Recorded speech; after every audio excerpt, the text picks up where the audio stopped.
புதுக்கோட்டையில police என்கவுண்டர்ல rowdy துரை சுட்டு கொலை செய்யப்பட்டுள்ளார். திருவரங்குளம் தைலமர காட்டு பகுதிக்குள் பல்வேறு வழக்குகள்ல தொடர்புடைய குற்றவாளிகள் பதுங்கி இருப்பதாக போலீசுக்கு தகவல் கிடைத்துள்ளது.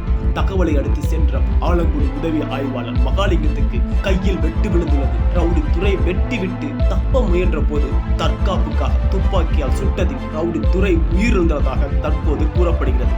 யார் இந்த ரவுடி துரை? திருச்சி எம்ஜிஆர் நகரை சேர்ந்த ரவுடி துரை என்கின்ற துரைசாமி மீது ஏற்கனவே 70 வழக்குகள் நிலுவையில் இருப்பதாக போலீசார் தகவல்கள் தெரிவிக்கின்றனர். சரித்திர பதிவேடு குற்றவாளியான ரவுடி துரை மீது 4 கொலை வழக்கு, கொலை முயற்சி, வழிப்பறி, திருட்டு உள்பட 70 வழக்குகள் உள்ளதாக சொல்லப்படுகிறது. 2023 திருச்சியில் ஏற்கனவே திருட்டு வழக்கிற்காக விசாரணைக்கு அழைத்து சென்ற போது தப்பி சென்றவர் ரவுடி துரை என தெரிவிக்கப்பட்டுள்ளது. ரவுடி துரை என்கவுண்டர் செய்யப்பட்டது பரபரப்பாக பேசப்பட்டு வருகிறது.